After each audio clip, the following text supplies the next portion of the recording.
Gypsum powder দিয়ে কিভাবে আমি এত সুন্দর শোপিসগুলো বাসায় বানালাম, আর সেটার জন্য কি আমার আদৌ কোনো রকম কোনো কোর্স করা লেগেছে কিনা, সেটার জন্যই আমি এই ভিডিওটা মেক করলাম। নর্মালি জিপসাম পাউডার দিয়ে কাজ করার জন্য কোনো বেসিক বা কোনো রকম কোর্স করাটা আমার মনে হয় না প্রয়োজন আছে। এটা আপনার বেসিক নলেজ দিয়ে আপনি দেখার আইডিয়া করে আপনি এই জিনিসগুলো বাসাতেই খুব ইজিলি ভাবে মেক করতে পারবেন, খুব পারফেক্ট ওয়েতে।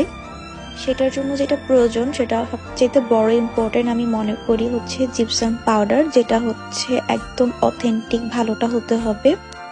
আর সেটা মেক করার জন্য আমাদের ডেফিনেটলি কিছু মোল্ড দরকার।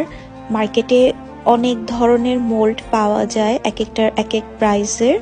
ওইগুলো দিয়েই বেসিক্যালি আমরা এই জিপসানের যে শোপিসগুলো আমরা বাসায় বানাতে পারি।